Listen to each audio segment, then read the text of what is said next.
Welcome to the final pages of your file.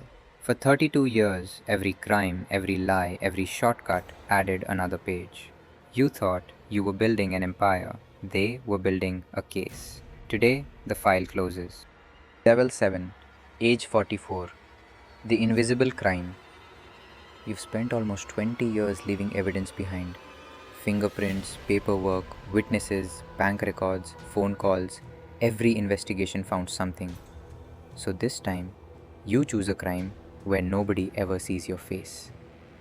You're 44. A laptop sits in front of you. The room is silent. No getaway car, no warehouse, no accomplices standing beside you. Just lines of code scrolling across a screen. Months earlier, you found your target, a regional utility provider. Not because you hate them, not because of politics, because they can't afford to stay offline. You tell yourself, they'll pay. One employee opens an email they shouldn't have. One password is stolen. One computer becomes 10. 10 become hundreds. Then the screens go black. A message appears. Your files have been encrypted. Pay within 72 hours. Inside the company, phones begin ringing. Employees can't log in. Supervisors can't access records. Dispatch systems stop responding. Monitoring software disappears. For several hours, critical systems operate manually while technicians work to isolate the attack. To the public, it's an inconvenience.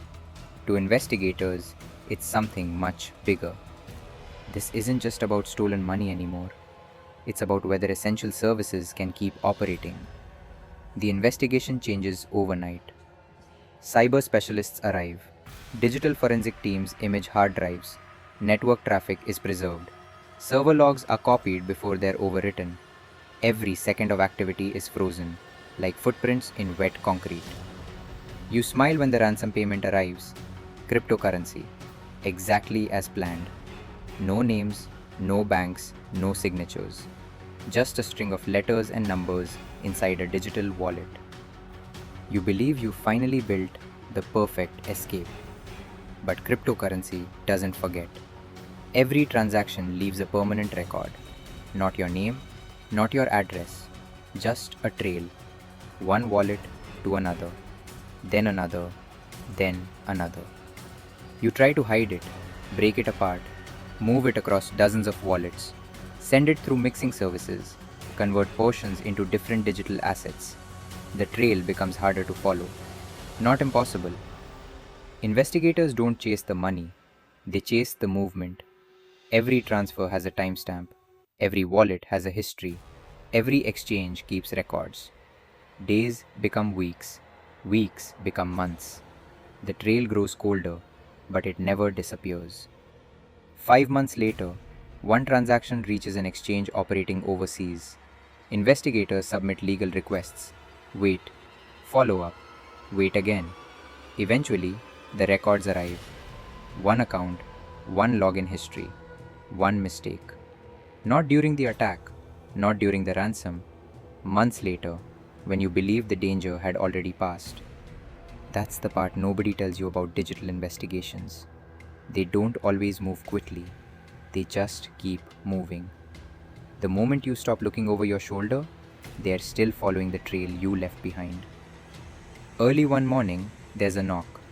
Not because someone hacked back, not because someone guessed, because a trail of digital transactions finally reached your front door. Hours later, inside the evidence room, the binder opens again. Someone carefully places another divider inside. The pages are thicker now. Digital evidence, blockchain analysis, server logs, forensic reports, international legal requests. A new summary page is added. Subject escalated into cyber-enabled attacks affecting critical public services. The investigator closes the binder, then pauses. He notices the very first page. Tax fraud. Age 25. 19 years later, every decision after that can still be traced back to the first one. The file was never really about one crime. It was about a pattern, and patterns only become clearer with time. Rule number 7. You can hide your identity, but you can't erase your trail. You begin studying every investigation that ever caught you. One thought keeps returning. They always find evidence. So next time, you decide there won't be any evidence left at all. Fire. Because fire destroys fingerprints, burns paperwork, melts electronics, erases DNA. At least, that's what you believe. You don't realize fire leaves behind something else. Patterns. And patterns have been hunting you since the very first page. Level 8, age 48. The fires that talk to each other. You've learned one lesson from every arrest. Money leaves records. People become witnesses. Computers keep logs. So this time, you trust something older. Fire. It destroys paperwork. It melts electronics. It blackens fingerprints. It turns years of evidence into ash. Or at least, that's what you've always believed. You're 48. The plan is simple. Purchase struggling commercial properties through shell buyers. Increase the insurance coverage. Wait. Then burn them down. The insurance payout is worth far more than the buildings ever were. The first fire looks accidental. Faulty wiring. That's the conclusion. Case closed. 6 months later, another building, another state, another insurance claim. Again, nothing connects the two. A year passes. A third fire. Different city. Different insurance company. Different investigators. You smiled. 3 states, 3 different departments, 3 isolated cases. You finally believe you've outrun the pattern. You haven't. Not because someone saw you, because someone noticed the fires. Across the country, an analyst reviewing nationwide fire reports pauses on something unusual. 3 commercial fires, 3 insurance claims, 3 buildings, different owners, different cities, different investigators. But the fires all started in almost exactly the same place, near the electrical room, late at night, using the same type of accelerant. Coincidence happens once, maybe twice, not 3 times. One report becomes 2, 2 become 3, 3 become a briefing. Suddenly, investigators from different states are looking at the same wall instead of 3 different desks. Maps replace case files, pins replace addresses, photographs replace assumptions. The fires begin talking to each other. Then you make the same mistake for the 4th time. Not because you're careless, because you're comfortable. You drive the same stretch of highway, stop at the same truck stop, buy fuel from the same station, use the same route home. You never noticed. Patterns rarely announce themselves to the person creating them. Investigators overlay all 4 trips. One road appears every time. A 14-mile stretch that quietly connects every fire. The search area shrinks. 3 states become one highway. One highway becomes one town. One town becomes one suspect. Then something unexpected happens. Evidence collected years ago is tested again. Not because the investigators made a mistake, because science changed. Techniques that didn't exist when the first fire happened exist now. Tiny traces once dismissed as useless suddenly become valuable. The evidence never got smarter, the technology did. Almost 4 years after the first building burned, there's a quiet knock on your front door. Not a tactical team, not flashing lights, just 2 investigators, calm, prepared, certain. One of them says your name, the other already has the handcuffs ready. Back inside the evidence room, your binder no longer fits on one shelf. A second binder is started. The first page is still there. Age 25, tax fraud. The newest page reads, subject linked to a multi-state pattern of deliberate insurance arson through behavioral consistency and re-examined forensic evidence. The investigator closes the binder, then quietly laughs. Not because the case is funny, because after 23 years, the same thing happened again. You repeated yourself. Humans crave routine. Investigators count on it. No matter how carefully you plan, eventually, you become predictable. Rule number 8. Evidence can disappear. Your habits almost never do. You've crossed state lines. You've hidden money. You've hidden behind companies. You've hidden behind computers. You've hidden behind fire. There's only one place left to run. Another country. You tell yourself, if I leave the United States, they'll never catch me. You couldn't be more wrong. Level 9. Age 52. The border was never the finish line. For 27 years, you've been running from one thing, the next investigation. You've changed cities, changed businesses, changed phones, changed partners, but you've never changed countries. Until now. You're 52. The operation no longer fits inside the United States. Suppliers are overseas. Money moves through multiple currencies. Containers cross oceans before they ever reach a port. Every shipment passes through several countries. making it almost impossible for any single agency to see the whole picture. You finally believe you've built something untouchable. If investigators in one country need evidence from another, that takes time. Different laws, different courts, different governments. Time becomes your greatest ally. At first, you're right. Requests move slowly. Documents require approval. Evidence waits behind international procedures. Weeks become months. You mistake delay for safety. What you never see is the conversation happening behind the scenes. Investigators in different countries begin comparing information. One shipment here, one financial transfer there, one passport record somewhere else. Each country owns only a few puzzle pieces. Together, they finally see the entire picture. You thought crossing a border would erase your trail. Instead, it extended it.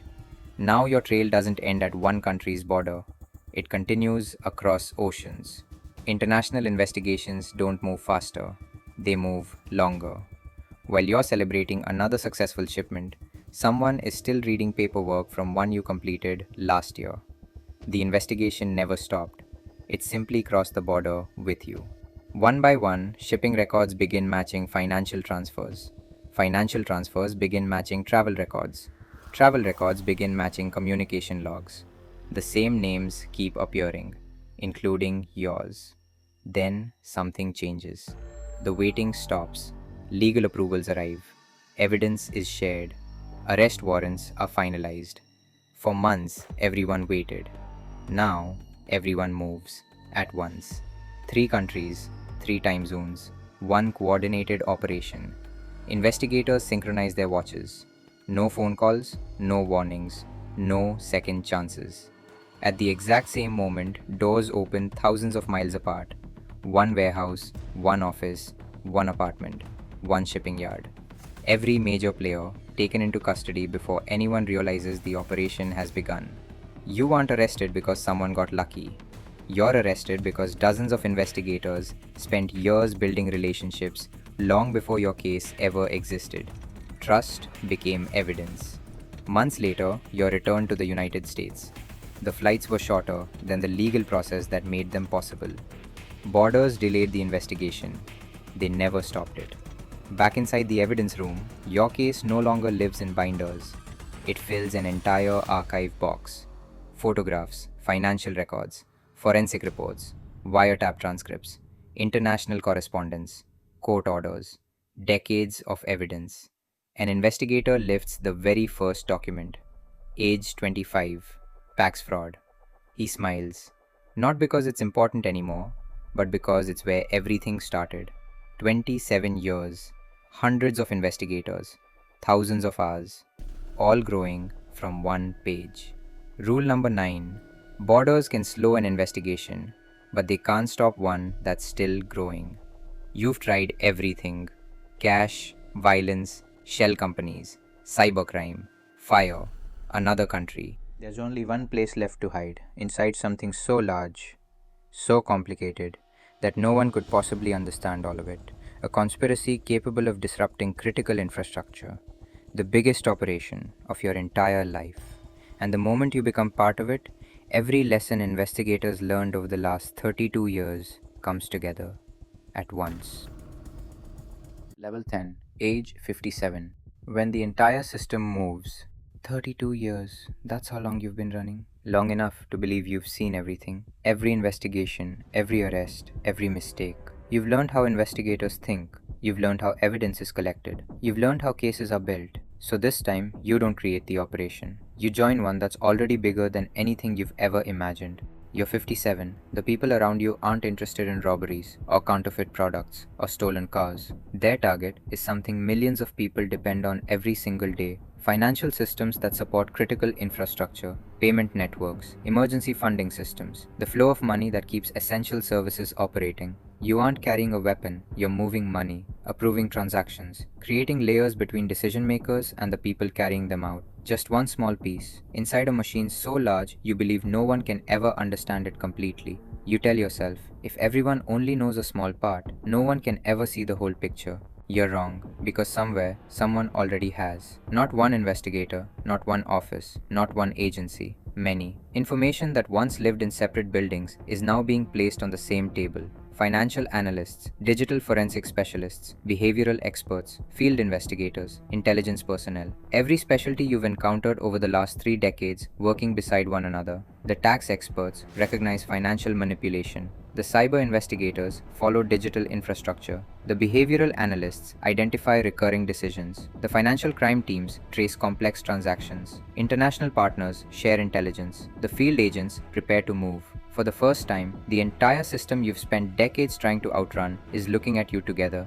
Then, someone opens an old archive box. Inside are 32 years of evidence: the counterfeit operation, the robbery, the stolen vehicles, the kidnapping, the laundering network, the ransomware attack, the arson investigations, the international smuggling case. Thousands of pages, but one page sits on top: a tax return, age 25. The investigator stares at it for a moment, not because it's the biggest crime, because it was the first pattern. The first time someone quietly wrote your name down. The operation moves faster than anything you've ever experienced. Briefings happen every hour. Evidence is shared in real time. Search warrants are executed simultaneously. Financial accounts are frozen. Servers are seized. Phones stop ringing. Computers go dark. The organization begins collapsing before most of its members even realize they're under investigation. You receive one final phone call. No one speaks. The line disconnects. Someone else already knows. You pack a bag, open the front door. 3 vehicles are already waiting. No shouting, no chase, no dramatic escape. Just people who have spent years making sure there won't need to be one. As the handcuffs lock, you finally understand something. Every time you changed your methods, they changed theirs. Every time you believed you'd disappeared, they were still adding pages. Every time you thought a case had ended, another one had quietly begun. Later, inside the archive room, the box is opened one last time. The final report is placed inside. The investigator reaches for a stamp. For the first time in 32 years, it comes down, closed. The room is silent. The shelves are full of thousands of other cases. Some solved, some still active, some waiting for the next page. Yours won't receive another one. It never ended because of one robbery, one kidnapping, one cyber attack, or one conspiracy. It ended because every decision, every shortcut, every crime created a pattern. And patterns have a way of surviving longer than the people who create them. Rule number 10. You can change your crimes, you can change your identity, you can even change countries. But once your actions become a pattern, the file keeps growing until someone finally closes it. Maybe that's the most unsettling part. The investigation didn't really begin when you committed the biggest crime. It began with the smallest one. A few fake deductions, one tax return, one page. Fade to black. If you enjoyed experiencing this story from the inside, subscribe for the next case. Because next time, you won't be the criminal, you'll be the investigator.